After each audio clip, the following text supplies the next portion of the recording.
일상의 삶들이 가졌던 의미에 대해서요, 요즘 많이 개인적으로 많이 생각해 보고 있습니다.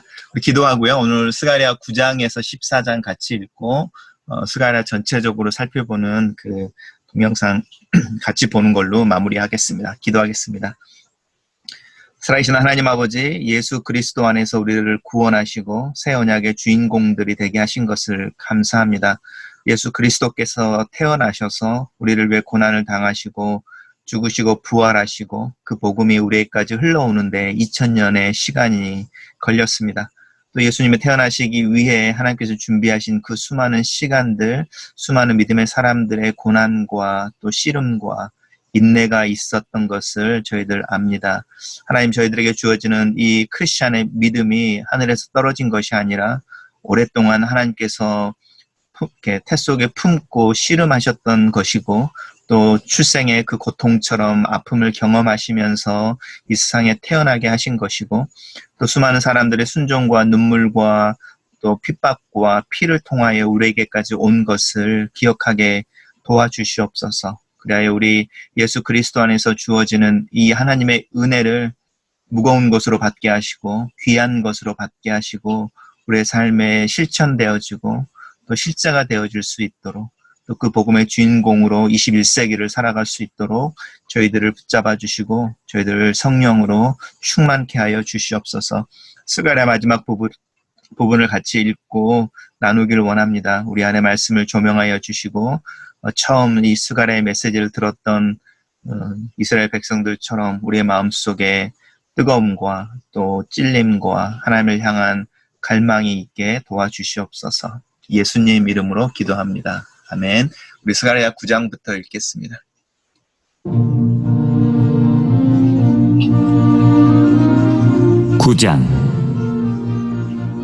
여호와의 말씀이 하드락 땅에 내리며 다메섹에 머물리니 사람들과 이스라엘 모든 지파의 눈이 여호와를 우러러보미니라.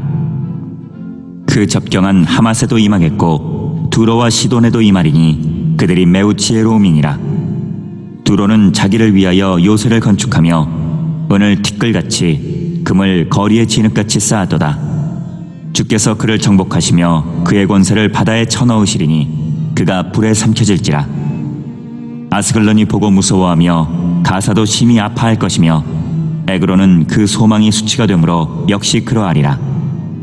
가사에는 임금이 끊어질 것이며 아스글론에는 주민이 없을 것이며 아스돗에는 잡족이 거주하리라. 내가 블레셋 사람의 교만을 끊고 그의 입에서 그의 피를 그의 입 사이에서 그 가증한 것을 제거하리니 그들도 남아서 우리 하나님께로 돌아와서 유다의 한 지도자같이 되겠고 에그로는 여부수 사람같이 되리라.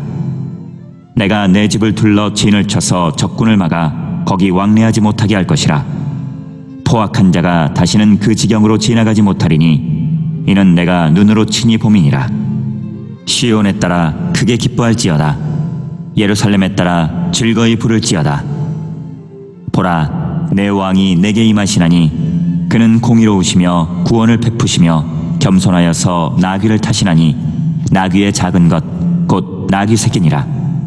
내가 에브라임의 병거와 예루살렘의 말을 끊겠고 전쟁하는 활도 끊으리니 그가 이방 사람에게 화평을 전할 것이요 그의 통치는 바다에서 바다까지 이르고 유브라데 강에서 땅끝까지 이르리라. 또 너로 말할진대 내 언약의 피로 말미암아 내가 내 갇힌 자들을 물 없는 구덩이에서 놓았나니 갇혀있으나 소망을 품은 자들아 너희는 요새로 돌아올지니라.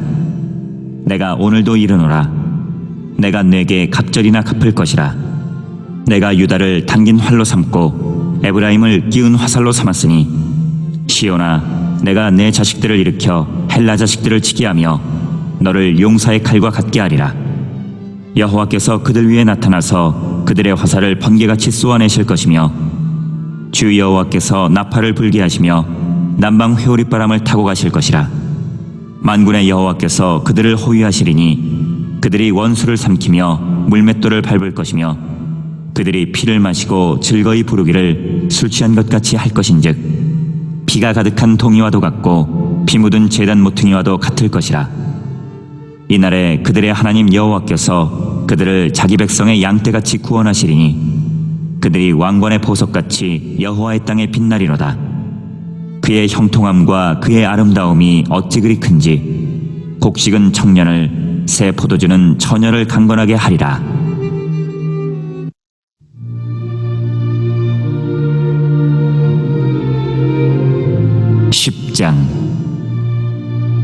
봄비가 올 때에 여호와 곧 구름을 일게 하시는 여호와께 비를 구하라. 무리에게 소낙비를 내려서 밭의 채소를 각 사람에게 주시리라.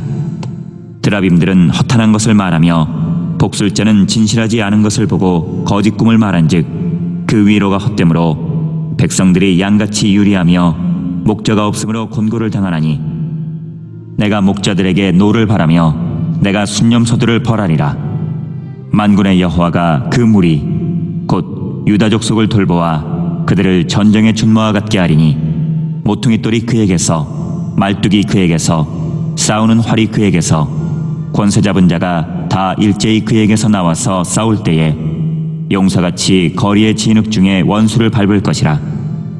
여호와가 그들과 함께한즉 그들이 싸워 말탄 자들을 부끄럽게 하리라.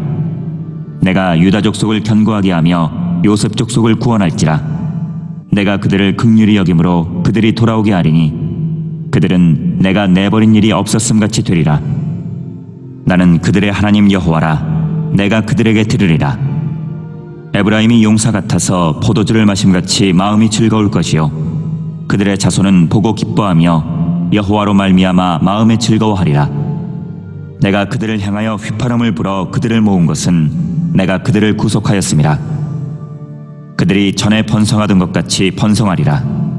내가 그들을 여러 백성들 가운데 흩으려니와 그들이 먼 곳에서 나를 기억하고 그들이 살아서 그들의 자녀들과 함께 돌아올지라. 내가 그들을 애굽 땅에서 돌아오게 하며 그들을 아수르에서부터 모으며 길르앗 땅과 레바논으로 그들을 이끌어가리니 그들이 거할 곳이 부족하리라.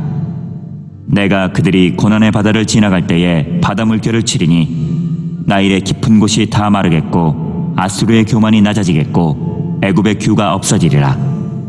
내가 그들로 나 여호와를 의지하여 견고하게 하리니 그들이 내 이름으로 행하리라. 나 여호와의 말이니라.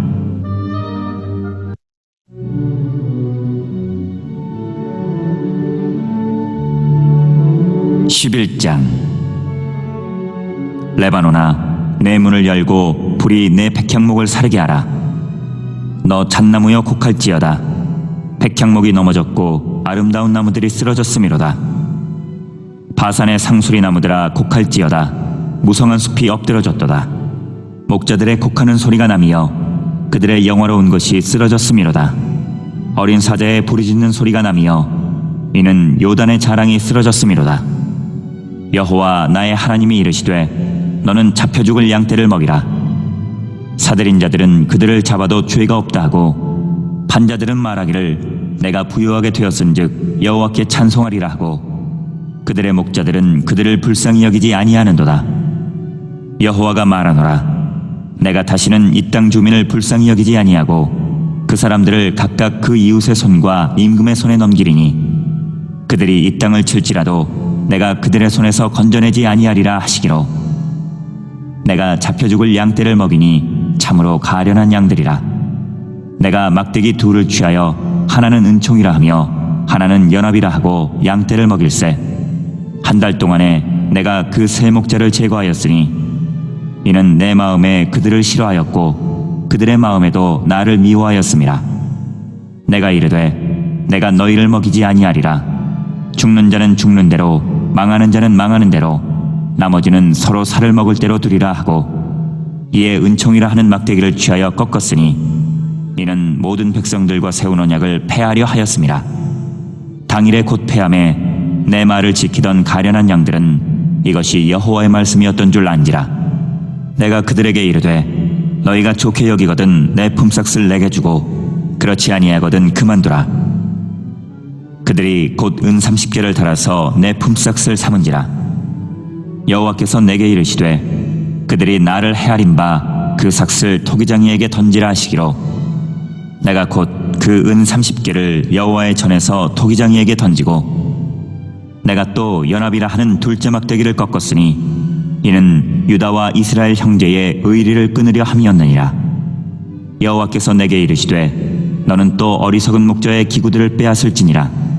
보라, 내가 한 목자를 이 땅에 일으키리니 그가 없어진 자를 마음에 두지 아니하며 흩어진 자를 찾지 아니하며 상한 자를 고치지 아니하며 강건한 자를 먹이지 아니하고 오히려 살진 자의 고기를 먹으며 또 그 굽을 찢으리라. 화 있을진저 양떼를 버린 못된 목자여, 칼이 그의 팔과 오른쪽 눈에 내리리니 그의 팔이 아주 마르고 그의 오른쪽 눈이 아주 멀어버릴 것이라 하시니라.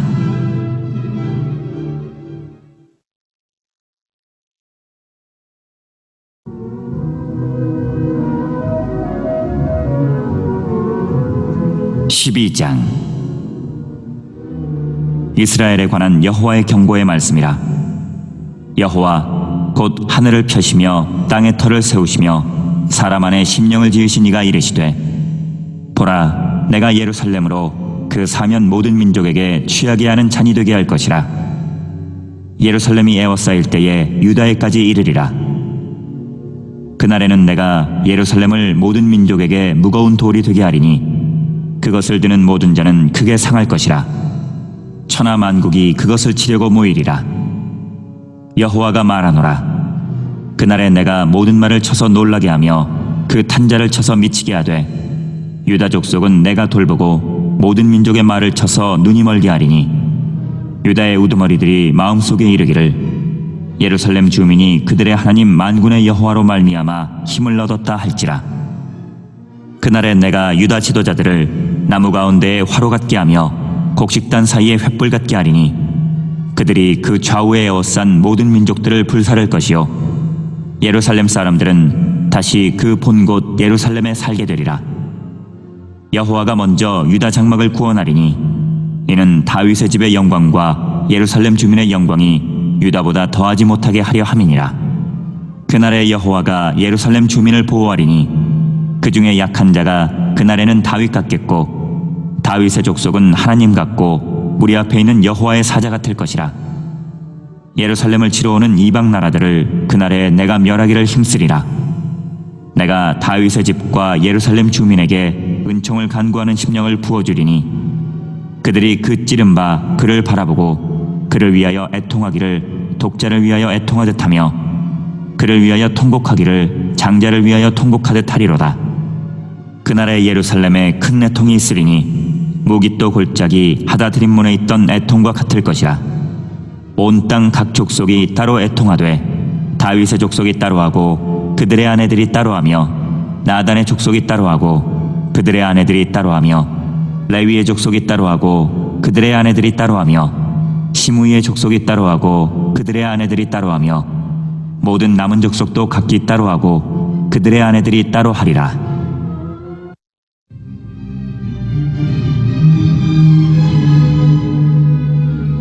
13장 그날에 죄와 더러움을 씻는 셈이 다윗의 족속과 예루살렘 주민을 위하여 열리리라. 만군의 여호와가 말하노라. 그날에 내가 우상의 이름을 이 땅에서 끊어서 기억도 되지 못하게 할 것이며 거짓 선지자와 더러운 귀신을 이 땅에서 떠나게 할 것이라. 사람이 아직도 예언할 것 같으면 그 낳은 부모가 그에게 이르기를 내가 여호와의 이름을 빙자하여 거짓말을 하니 살지 못하리라 하고 낳은 부모가 그가 예언할 때에 칼로 그를 찌르리라. 그날에 선지자들이 예언할 때에 그 환상을 각기 부끄러워할 것이며 사람을 속이려고 털옷도 입지 아니할 것이며 말하기를 나는 선지자가 아니요 나는 농부라. 내가 어려서부터 사람의 종이 되었노라 할 것이요. 어떤 사람이 그에게 묻기를 내 두 팔 사이에 있는 상처는 어찌 됨이냐 하면 대답하기를 이는 나의 친구의 집에서 받은 상처라 하리라. 만군의 여호와가 말하노라. 가라, 깨어서 내 목자 내 짝된 자를 치라. 목자를 치면 양이 흩어지려니와 작은 자들 위에는 내가 내 손을 들이우리라. 여호와가 말하노라. 이 온 땅에서 3분의 1은 멸망하고 3분의 1은 거기 남으리니 내가 그 3분의 1을 불 가운데에 던져 은같이 연단하며 금같이 시험할 것이라. 그들이 내 이름을 부르리니 내가 들을 것이며 나는 말하기를 이는 내 백성이라 할 것이요 그들은 말하기를 여호와는 내 하나님이시라 하리라.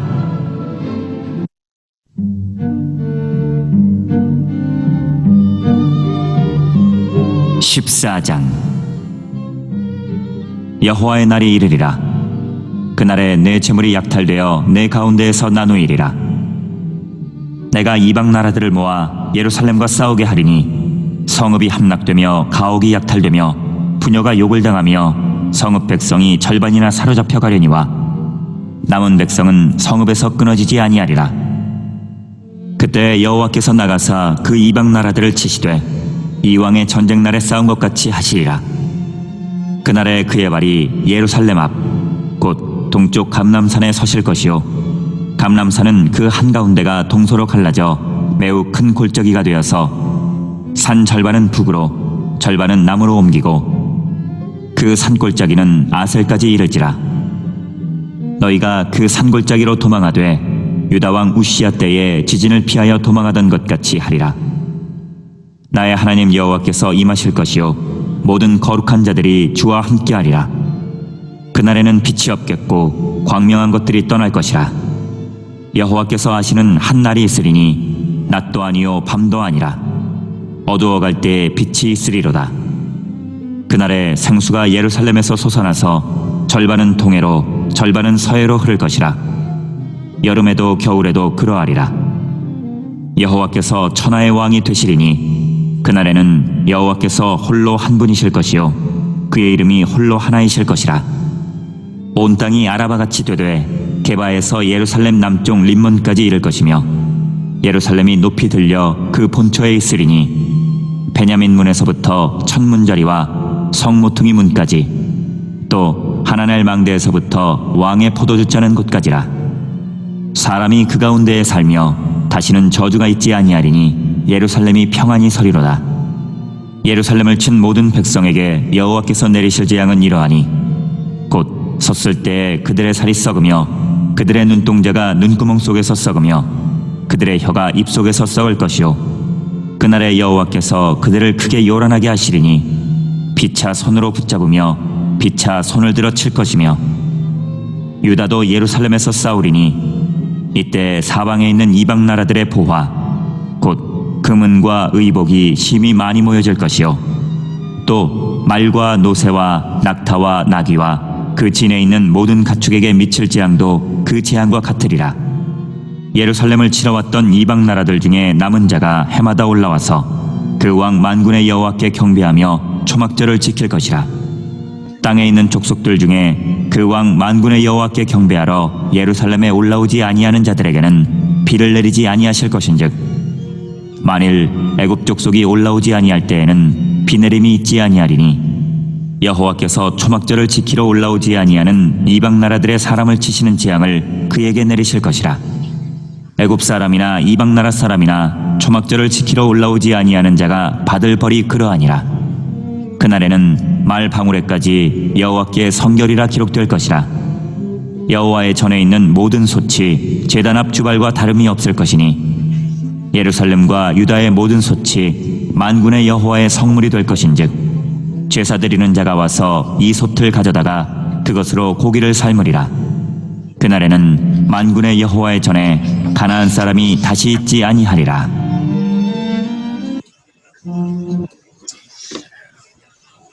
저희가 스가랴를 이제 다 읽었는데요. 우리 스가랴를 오늘 읽은 본문은 약간 이렇게 혼란스럽죠. 어떤 본문은 하나님이 굉장히 칭찬하고 복과 평안과 또 하나님의 임재에 대한 어떤 약속을 하시는 것 같으면 또 어떤 부분들은 우리가 그 학계 전에 읽었던 이스라엘이 멸망하기 전에 열방이 이스라엘을 치고 이스라엘이 포로로 끌려가고 막 이런 전쟁에 대한 이야기들이 다시 또 막 나오고 그러는 중에 메시아에 대한 이야기를 하는 것 같은 부분들이 막 믹스되어져 있는 게 9장에서 14장의 이야기입니다. 학계와 마찬가지로 우리가 어제 읽었던 본문에서는 성전을 건축해라. 그리고 그 성전이 너희 거룩한 삶의 핵심이 되고 그 성전을 중심으로 너희들의 삶을 거룩하게 살면 하나님의 은혜를 주시고 복을 주신다. 이제 이런 이야기 하고요.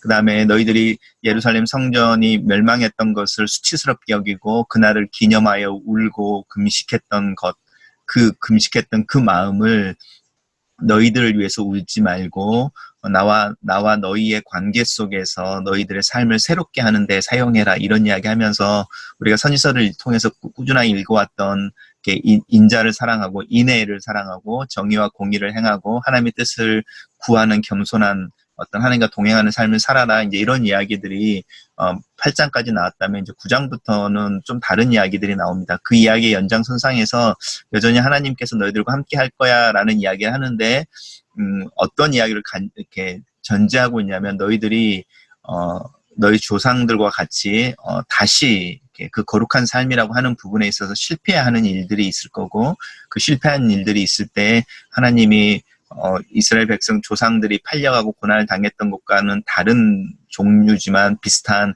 고난들이 있게 되고 이런 이야기들이 오늘 계속 나오는 겁니다. 그러니까 학개나 스가랴를 처음 들었던 사람들이 이제 이 스가랴의 메시지를 들으면서 굉장히 당황스러웠던 게 뭐냐면 이제 포로에서 70년이 지나서 포로에서 돌아온 거잖아요. 그래서 이제 하나님의 약속이 성취되어지고 열방이 하나님 앞에서 심판을 받게 될 거고 우리가 돌아온 백성으로서 남은 자들로서 하나님을 대리하여 아니면 하나님과 함께 열방을 통치하는 자들로 갈 거다. 이제 모든 게 끝났어. 이렇게 이야기하는 거죠. 고난 끝 이렇게 말하는데 스가랴가 뭐라고 말하냐면 아직 아니야. 그 시간이 아직 다 끝난 게 아니고 너희들은 여전히 그 과정 가운데 있어 라고 말하는 거죠.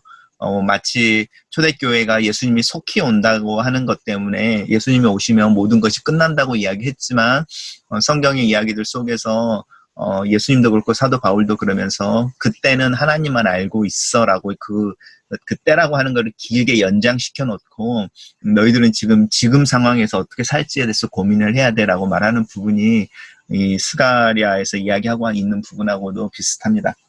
우리 하나씩 살펴보겠습니다. 9장부터 한번 살펴보면은요, 9장에서는 이제 그 메시아에 대한 이야기가 나오는 거죠. 우리가 가장 이렇게 눈에 얼른 들어왔던 9장에 있는 본문이 아마 시온의 딸들아 크게 기뻐할지어다 예루살렘의 딸들아 즐거이 부를지어다 내 왕이 내게 임하시니 그는 공의로우시며 구원을 베푸시며 겸손하셔서 나귀를 타시니 나귀의 작은 것 곧 나귀 새끼니라. 이 본문 되게 익숙하죠. 예수님이 종료주일에 예루살렘에 입성하실 때 이 말씀이 성취되어졌다고 마태가 이야기하는 거잖아요. 그래서 이 메시아에 대한 이야기를 하고 있는 부분들이 있고요. 여기 이제 읽어보시면 하나님이 무슨 이야기를 하고 있냐면 열방에 대한 이야기를 하는 거죠. 두로나 시돈이나 또 아스글론이나 가사나 이런 나라들이 그 도시들이 블레셋의 도시들인데 블레셋 사람들의 교만이 끊어지고 징계를 당하고 멸망할 거다라고 말하는 것이 아니라 그들이 남아서 돌아오는 거라는 거죠. 그래서 유대 사람들처럼 하나님의 백성의 일부가 될 거라고 말하면서 열방 중에서도 하나님을 믿는 사람들이 있을 거다라는 이야기가 나오는 거죠. 이게 아마 스가랴에 나오는 가장 독특한 이야기들 중에 하나인 것 같아요. 메시아에 대한 이야기뿐만이 아니라 메시아로 인한 구원이라고 하는 부분들이 모든 열방 가운데 있을 거다. 이제 이런 이야기를 하는 겁니다. 그래서 그 메시아에 대한 이야기를 하면서 그가 이방 사람에게 화평을 전할 거다. 그의 통치는 바다에서 바다까지 이르고 유브라데에서 땅끝까지 이른다라고 말하는 이 땅끝이라고 하는 부분이나 또 이 화평을 전한다라는 거나 이런 부분들 보시면 예수 그리스도에 대해서 메시아에 대해서 이야기하고 있는 부분들 알 수 있죠.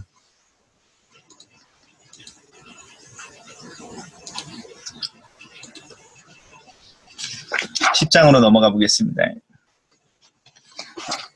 이제 10장에서는 무슨 이야기를 하고 있냐면 이제 목자에 대한 이야기가 나오는데 우리 아까 봤던 목자들하고는 다른 목자들이죠. 여기서는 이제 드라빔이라는 이야기가 나왔고 드라빔은 사람들이 개인적으로 가지고 있는 어떤 그 신상 같은 거죠. 자기 집에 가족신처럼 모셨던. 그래서 이 드라빔 이야기가 맨 처음에 나오는 게 야곱이 자기 삼촌 라반의 집에서 돌아올 때 라반이 섬겼던 이 자기의 개인 신의 어떤 우상을 가지고 이렇게 오잖아요. 그게 축복의 근원이라고 이야기하는 부분이죠.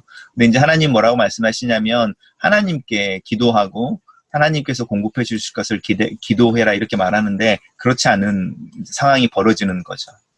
거짓된 이야기들이 나오는 거죠. 하나님에게 묻지 않고. 그러면서 이제 거짓된 목자가 나오는데 이 목자들에 대해서 다시 나오는 겁니다. 정치적인 지도자들이죠.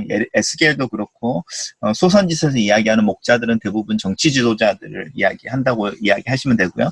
좀 확대되어지면 종교 지도자들로 확대되어진다고 할 수 있습니다. 학계나 스가랴 처음에도 오늘 그 여호수아밧하고 스룹바벨하고 여호수아 두 명이 계속 언급되어지면서 종교 지도자와 정치 지도자, 그리고 이 둘이 합쳐진 게 새로 오시는, 마지막에 오시는 메시아일 거다, 이렇게 말하는 부분 속에서 이 목자라는 이미지가 계속 쓰여지는데 10장에서는 이 거짓된 어떤 지도자들에 의해서 이스라엘 백성들이 잘못 인도되어지게 될 거다라는 이야기를 합니다. 하지만 그래서 이제 하나님 말씀하시는 것은 뭐냐면, 그래서 이제는 내가 직접 너희들의 목자가 되겠다. 이게 에스겔에도 마찬가지로 나오거든요. 이 목자들에게 내 양을 맡겨놨더니 이 목자들이 자기 역할들을 제대로 못하니 이제 내가 그냥 발벗고 나가서 내 양들은 내가 치겠다. 내가 그들의 직접 목자가 되겠다고 이야기하는 부분이 에스겔의 마지막 부분에 나오는 환상 중에 중요한 환상인데, 이 스가랴에도 마찬가지입니다. 그래서 하나님이 직접 목자가 되어져서 구원하시고 그들을 긍휼함으로 돌아오게 하고 내가 직접 그들의 하나님이신 것을 그들에게 보여주겠다. 그때가 되면은 이야기하는 거죠. 그래서 이제 여호와를 기뻐하고 즐거워하게 될 것이다. 이런 이야기하고 또 그들을 향하여 하나님이 이야기하는 거죠. 이게 예수님이 말씀하셨던 거랑 마찬가지로 내 양은 내 음성을 들으며라고 말하는 것처럼요.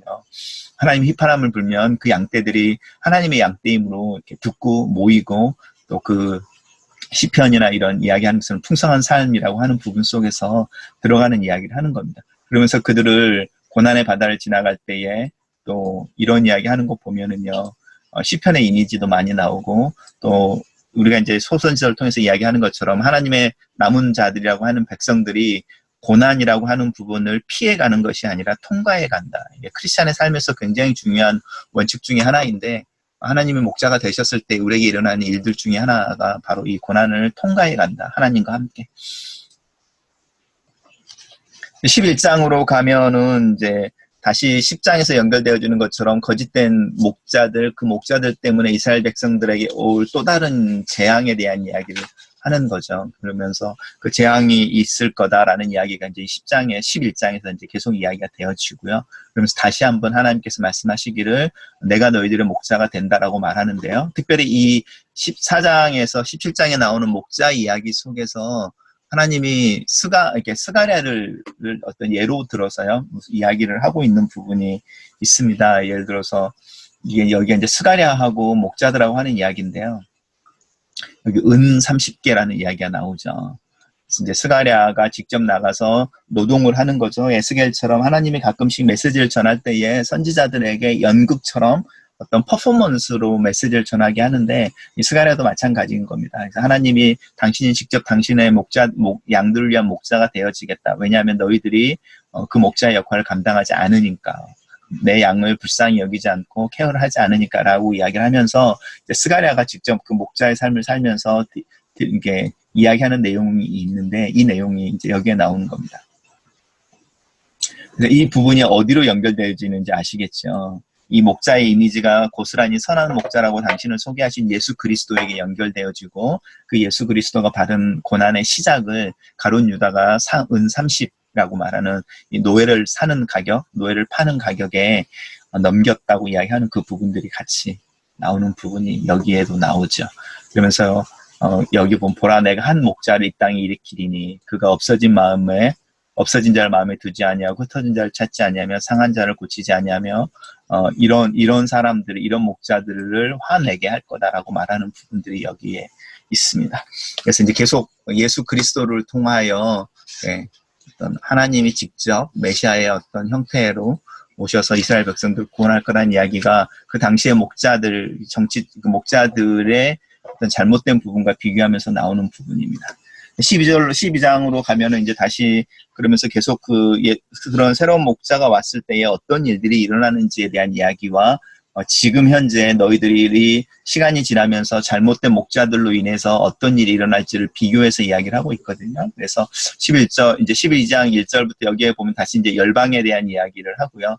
이 그날이라고 말하는 부분들이 있죠. 그래서 잘못된 목자들이 인도되어져서 거룩을 잃어버린 백성들이 징계를 받게 되어지는 이야기들이 다시 나오면서 또 반대로 여전히 하나님께서 직접 목자가 되셔서 이스라엘 백성들을 구원해 내실 거다라고 하는 부분들이 여기에 이렇게 나옵니다. 그러면서 이제 계속 이야기하는 게 여기 보면 은총과 간구하는 심령을 준다는 거죠. 호세아나 요엘처럼 하나님께서 하나님의 영을 당신의 백성들의 마음속에 줘서 그 음란한 영을 바꾸고 하나님을 간절히 사모하게 하겠다라고 말하는 부분이 여기 있고요. 그 다음에 그들이 그를 찌른 바 그를 바라보고 애통하기를 이렇게 이야기하는 부분은 마치 우리가 알고 있는 예수 그리스도의 어떤 고난을 이야기하는 고난주간을 지나는 우리들의 모습하고 비슷하죠. 그래서 남은 자들이 어떤 사람들이냐라고 말할 때 목자 되신 하나님, 그 하나님이 자신들을 위해 어떤 고난을 당하시고 이렇게 고통스러웠는지를 절감하고 그 앞에 눈물을 흘리는 사람들, 그 사람들이 집단으로 행할 뿐만이 아니라 여기 계속 이렇게 각각이라고 말이 나오죠. 따로 하고 이렇게 말하는 것처럼. 그래서 이것 또한 우리들의 신앙에 살펴볼 때에 우리가 교회로 모이지만 하나님 앞에서 예수 그리스도를 나의 개인적인 구주로 영접하고 십자가 앞에서 나를 위해 죽으신 예수 그리스도의 고난 앞에 눈물을 흘리는 그 행위가 그게 믿음의 시작이고 그게 믿음의 표현인 것처럼 동일한 모습으로 이제 스가랴가 이야기하고 있는 내용과 같습니다. 13장과 14장에서도 이제 동일한 이야기를 하고 있고요. 그래서 심판에 대한 이야기를 하면서 다시 그 목자가 고난을 받게 될 것이고 그 고난을 받게 되어진 게 너희들의 죄악 때문이다라고 이야기하면서요. 이제 14장에 가면은 예루살렘의 맨 마지막에 대한 이야기를 하는 거죠. 여호와의 날이라고 말하고 있으니까 그래서 마지막 날에 여호와의 날이 이를 텐데 어떤 일들이 일어나는지 그럼 다시 이제 회복의 이야기를 하시겠죠. 우리가 이제는 예상이 좀 가능하죠. 그러면서 하나님이 이야기하시는 그 날이 있는데 여호와의 날인 거죠. 그 날에 생수가 예루살렘에서 솟아나서 동해와 서해로 흐르고 여름과 겨울에도 그러한다. 이거는요 사시사철 동서남북 이런 이야기를 하는 거죠. 이때 여호와께서 천하의 왕이 되시고 그날에 하나님이 한 분이시고 이렇게 이야기하면서 완성된 날에 대한 이야기를 하는 겁니다. 그 날에 대한 이야기를 할 때에 이제 이 감람산 이야기가 나오죠. 감람산이 올리브 산이고요. 겟세마네 동산, 예수님이 마지막에 있었던 겟세마네 동산이 감람산 언덕에 있는 산이죠. 왜 감람산이냐면 거기에 감람이 올리브니까요. 올리브 산이냐면 그 산이 언덕처럼 되어 있거든요. 그런데 올리브 나무를 키우는 과수원들로 가득 차 있어요. 저도 가봤는데 그리고 이 감람산에서 마주 보면 예루살렘 성전이 보이는 거죠. 그래서 이 감람산에서 예수님이 승천하셨죠. 예수님이 승천하시면서 이대로 올 거라라고 말해서 예수님이 만약에 이 땅에 오실 때 구체적인 장소를 정한다면 이 감람산으로 오시죠. 그리고 이스라엘 백성들도 그렇고 아브라함에게서 나오는 이슬람과 유대교와 크리스찬 모두 이 감람산이 마지막 때의 심판의 장소가 될 거라고 믿어요. 그래서 유대인들도 메시아가 오는 걸 기대하고 있는데 그 메시아의 이름이 여호사밧이거든요. 하나님이 우리의 승리다 이런 뜻인데 그 여호사밧이라고 하는 메시아가 오게 되면 이 감람산에서 심판이 일어날 거라는 거죠. 그리고 이슬람 사람들도 메시아가 오면 이 감람산에 올 거라고 그렇게 믿고 있고요. 우리 크리스천들도 마찬가지죠. 그리스도가 다시 오시면. 그래서 이 감람산이 그런 의미를 가지고 있다는 걸 기억하시고요. 동쪽과 동쪽에서 그래서 예수님이 이 감람산을 통해서 예루살렘으로 들어가시죠. 동쪽을 통해서 들어가시고요. 이 감람산이 갈라지면서 동과 서로 나뉘어지게 되면 이게 무슨 뜻이냐면 예수님이 이야기하신 비유 중에 내가 오는 날에 염소와 양을 가른다는 거죠. 하나는 좌에 하나는 우에 이렇게 이야기하는 부분이고요. 그 심판이 동서로만 나뉘는 게 아니고 남북으로 나뉘니까 열방에 대한 심판이 되어지는 거죠. 그 이야기를 하는 거죠. 그 이야기를 하면서 심판의 때에 어떤 일들이 일어나는지에 대한 이야기를 계속하고 있습니다. 그러면 마지막 부분들이 이제 클라이막스처럼 스가랴가 우리에게 주는 소망인데요. 그때 이제 어떤 일들이 있는지 한번 보십시오. 그때는 모든 일들이 그 날이 되면 말의 방울까지 여호와께 성결이라고 기록되어져 있을 것이고 모든 솥이 제단 앞에 있는 하나님께 드려진 구별되어진 어떤 제사의 그 기구들과 달라지지 않는다 이렇게 말하죠. 마치 사도 바울이 뭐라고 말하냐면 너희의 몸을 살아있는 거룩한 제사로 드리고 우리가 지금 이야기하는 것처럼 삶이 예배입니다라고 말하는 요소가 여기에 있죠. 모든 솥이 하나님의 선물처럼 되어진다. 그래서 우리의 삶 속에서 하나님께 예배하고 또 그 예배하는 삶이 가난한 사람들도 나오잖아요. 이 사람들이 더 이상 없어서 구별되어지지 않고 앞에서 나오는 이 열방이라고 하는 이 모든 사람들 중에 남은 자들, 이방에서도 예수 그리스도를 믿는 사람들이 오는 거죠. 그래서 예수님이 재미있게도 사역을 하실 때에 내가 이제 때가 됐다라고 말하시는 장면이 있는데, 그 장면이 언제냐면 안드레가 예수님에게 오더니 헬라에서 온 사람들이 예수님을 만나고 싶어 합니다. 이렇게 말하는 장면이 나와요. 그럴 때에 예수님이 그거를 무슨 사인으로 봤냐면, 그러니까 헬라에서 온 이방 사람들이 선생님을 만나고 싶어 찾아왔습니다라고 메시지를 들을 때에 예수님이 말씀하세요. 아, 이제 내 때가 왔다. 내가 고난을 당하고 십자가에 못 박히고 이 때가 이제 시작되어진다. 이렇게 말씀하시면서 당신의 공생애가 끝났다. 그리고 공생을 통해서 이루려고 하셨던 목표가 다 이루어졌다. 이렇게 선언하시는 부분이 있거든요. 그 부분들도 보시면. 그래서 이 스가랴의 후반부로 가면 예수님에 대한 이야기를 되게 많이 하는 것 같죠. 시작. 그래서 우리의 삶과도 연관이 되어집니다. 그리고 우리가 이제 내일 마지막으로 사실은 이제 말라기 보면은 이 말라기 안에서 이방인들이 구원을 받게 되고 메시아를 통해서 하나님 앞에 돌아와 하나님을 유대인들과 동일하게 섬기게 될 거다라고 말하는 내용이 이 스가랴에서 나오면서 말라기로 가면서 더 확대되어지는 부분을 볼 수 있습니다. 정리해 보면은요, 우리가 학계 스가랴 말라기가 포로 이후에 쓰여진 선지서들이고 하나님의 백성들에게 이야기해주고 있는 내용인데, 성전을 통해서 너희의 성결을 회복해라 라고 말하는 거고요. 하나님이 너희들을 보호해서 예루살렘 성벽이 직접 되어주실 거고 그 예루살렘 성벽이 회복되어질 거다. 그러면 하나님이 이야기하시는 그 유배되어졌다는 자들이 돌아온다라고 말하는 부분이 이루어질 거다. 이렇게 말하는 거고요. 스가랴는 하나 더 말하는 거죠. 그런데 아직 끝이 아니야. 너희들이 다시 너희들의 잘못 때문에 하나님 앞에 연단받는 날이 있을 거고 하나님이 직접 너희의 목자로 드러나시는 날이 있는데, 오시는 그 날이 있는데 그때를 기다려. 그리고 그때가 마지막이 되는 거야. 이렇게 이야기하는 게 스가랴인 거죠. 우리는 이제 그 맨 마지막에 서서 학계도 알고 스가랴도 알고 그 다음에 그 목자가 오셨는데 그 목자가 오셔서 끝인 줄 알았는데 아직 끝이 아닌 거죠. 그 시점 우리가 살고 있으니까 우리가 두 번째 스가랴처럼 이 세상을 살고 있다고 한번 생각해 보십시오. 우리 마지막으로 스가랴 비디오 보면서 정리하겠습니다.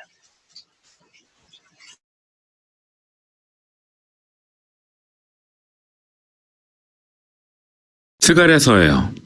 이 책은 바벨론 포로 생활에서 예루살렘으로 돌아온 이후의 시대를 배경으로 하고 있어요. 에스라서도 스가랴와 학계도 돌아온 백성들이 성전을 재건하도록 동기부여하고 있으며 또한 하나님의 약속의 성취를 발견하도록 도전하고 있어요. 오래전 선지자 예레미야는 이스라엘의 포로 생활이 70년 동안 지속될 것이지만 그 이후 새 성전에 하나님의 임재가 가득하고 그의 나라가 온 민족 가운데 임하여 메시아가 통치할 것이라고 예언했어요. 이 책의 시작 부분에서 등장하는 날짜들은 그 70년이 거의 끝났음을 말해요. 그러나 돌아온 땅에서의 삶은 힘들고 약속의 말씀 중 어느 것도 실현될 것 같지 않아요. 왜 그럴까요? 스가랴서는 그 이유를 설명해요. 이 책은 명확한 구성을 가지고 있어요. 시작 부분에서 스가랴가 본 환상들이 전체적인 분위기를 잡아주고 있고 7장과 8장은 이 환상의 결말이에요. 그 뒤에는 시와 예언이라는 두 개의 큰 흐름이 따라 나와요. 자, 이제 이 구성을 자세히 살펴볼게요. 스가랴는 그의 세대에게 도전하며 시작해요. 하나님께 돌아가고 너희의 조상들처럼 하지 말라. 그들이 반역하여 선지자들의 말에 순종하지 않았고 그 불순종으로 인해 그들이 포로되었다고 말해요. 이제 포로에서 해방된 자들은 스가랴의 명령에 적극적으로 반응하여 죄를 회개하고 하나님 앞에 겸손하게 나아가요. 적어도 그런 것 같아요. 다음 부분은 8개의 환상에 대한 것으로 스가랴가 직접 경험한 것이에요. 미리 경고하자면 이 환상은 우리의 꿈처럼 온갖 기괴한 이미지들로 가득 차 있어요. 하나님께서 그의 백성에게 상징적 꿈을 통해 말씀하시는 방법은 오래되었죠. 창세기를 보면 야곱의 꿈, 요셉과 바로의 꿈, 이 모든 것은 그 당시의 사건을 해석해주거나 미래에 대한 청사진을 보여준 것이었죠. 스가랴는 꿈 가운데 환상을 보아요. 이것은 멋진 모습으로 구성되어 있어요. 첫 번째와 마지막 환상은 4명의 말을 탄 자들에 관한 것으로 그들은 마치 하나님을 대신하여 전 세상을 두루 감찰하는 공격대원들 같아요. 이것은 하나님이 온 세계를 세심하게 지켜보고 계심을 표현하는 것이에요. 그들은 온 세상이 평화롭다고 보고해요. 스가랴의 시대의 이 환상은 하나님이 페르시아를 세워 바벨론을 정복할 것을 가리켜요. 자, 여기서 질문이 생겨요. 이스라엘의 포로 기간 70년이 거의 끝났는데 그렇다면 지금이 메시아 하나님의 나라가 예루살렘에 임하실 시간인가요? 하나님은 그 약속을 분명히 이루실 것이라고 말씀하시지만 그것이 언제인지에 관해서는 밝히지 않으셨어요. 두 번째와 7번째 환상은 이스라엘이 포로로 끌려가게 된 과거 죄에 대한 묵상이에요. 짝지어진 두 번째 환상은 뿔에 대한 것으로 이스라엘을 공격하고 흩어지게 한 나라들 아수르와 바벨론을 상징하죠. 하지만 이 뿔들, 즉 제국들은 대장장이들에 의해 흩어지게 되는데 대장장이는 페르시아를 상징해요. 7번째 본 것은 바구니 속 여자의 환상으로 오랫동안 언약에 불순종한 이스라엘을 상징해요. 바구니 속 여자는 학의 날개를 가진 여자들에 의해 높이 들려 바벨론으로 옮겨져요. 세 번째와 짝지어진 6번째 환상은 둘 다 새 예루살렘 재건에 관한 것이에요. 한 남자가 도시를 측량하고 있죠. 예루살렘이 재건될 것이라는 하나님의 약속의 상징으로 예루살렘이 모든 민족을 이끌어 함께 하나님을 예배할 것을 나타내요. 6번째 환상은 두루마리에 관한 것으로 두루마리는 새 예루살렘 주위를 날아다니며 도둑질하고 거짓 맹세하는 자들을 심판해요. 새 예루살렘은 두루마리 말씀으로 인해 죄 없는 순결한 장소가 될 것이에요. 4번째와 5번째 환상은 가장 중심이 되는 것으로 포로에서 귀환한 자들 중 매우 중요한 두 지도자 대제사장 여호수아와 다윗 왕의 자손 수르바벨에 관한 환상이에요. 더러운 옷을 입고 있는 여호수아는 상징적으로 이스라엘이 죄악을 뒤집어쓰고 있음을 나타내요. 하지만 더러운 옷이 벗겨지고 그는 새 옷과 모자, 즉 하나님의 자비와 용서를 받게 돼요. 천사는 여호수아에게 그가 하나님께 신실할 때 그의 백성을 이끌 것이라고 말해요. 여호수아는 미래의 메시아 왕을 상징해요. 또 다른 환상은 두 올리브 나무에 관한 것으로 정교한 순금 등잔대에 기름을 공급할 나무예요. 순금 등잔대, 그 자체로 하나님의 그의 백성을 두루 감칠하심을 상징해요. 이 두 나무는 기름 부음 받은 두 지도자 여호수아와 수르바벨을 상징해요. 그들은 성전 재건을 위해 애쓰는 자들이에요. 하나님은 새 성전 건축의 성공은 정치적 전략의 결과에 달린 것이 아니라 두 지도자가 하나님의 역사하심에 얼마나 의존하는지에 달려있다고 말씀하세요. 8개의 환상이 끝나갈 때 보너스로 환상 하나가 더 소개돼요. 이 환상은 4번째와 5번째 환상에서 그 주제를 취한 것으로 대제사장 여호수아는 다시 한번 왕관을 쓰게 돼요. 하나님 나라의 제사장이 될 미래의 메시아를 상징하는 것이에요. 스가랴는 그가 본 환상을 끝내며 말해요. 이 모든 환상이 성취될 것인데 오직 자신의 세대가 하나님의 말씀을 잘 듣고 언약의 말씀에 순종할 때에만 가능하다고 말이에요. 마지막 3개의 환상들이 강조하는 것은 메시아 왕국이 되는 것은 이 세대의 하나님에 대한 온전한 순종에 달려있다는 것이에요. 이렇게 환상의 결말에 이르는데요. 자, 여기 스가랴에게 또 다른 문제가 발생해요. 70년 동안 성전 파괴로 인해 울며 금식하던 이스라엘 몇 사람들이 와서 질문해요. 이제 울며 금식하는 것을 멈추어도 되지 않나요? 하나님의 나라가 곧 올 것인데 말이죠. 라고 말이죠. 스가랴는 선지자를 통해 하신 하나님의 부르심에 조상들이 어떻게 거역했는지 상기시키고 결국 이 불순종이 포로가 되는 결과를 낳았다고 그들에게도 또한 도전하게 해요. 선지자 스가랴가 말하기를 이 세대가 메시아 왕국을 볼 것인데 정의와 평화를 쫓아 언약의 말씀에 순종한다면 볼 것이다 라고 말해요. 즉 스가랴는 그들의 질문을 그들에게 돌려 그들이 과연 하나님의 백성이 될 준비가 되었는지 다가올 하나님의 나라에 참여할 준비가 되었는지 물어요. 그 질문에 대해 사람들의 응답 없이 이 책은 다음 부분으로 이동해요. 이제 마지막 부분이에요. 1장에서 8장까지와는 너무나 다른 부분이에요. 각 부분들은 변화무쌍한 시와 이미지들로 가득한데 둘 다 미래 메시아 왕국에 관한 것이에요. 첫 번째 부분인 9장에서 11장까지는 곧 오실 겸손한 메시아 왕을 묘사해요. 그는 나귀 타고 새 예루살렘으로 들어와서 모든 열방 가운데 하나님의 나라를 세우실 것이에요. 갑자기 이번에는 이 왕이 목자로 표현돼요. 그는 이스라엘 무리를 이끄는 목자이지만 끝내 거절당해요. 처음에는 자신의 백성들에게, 다음에는 백성의 지도자들에게 거절당하죠. 특이한 것은 지도자들 역시 목자로 표현되는데 하나님은 이스라엘을 부패한 목자들에게 넘기세요.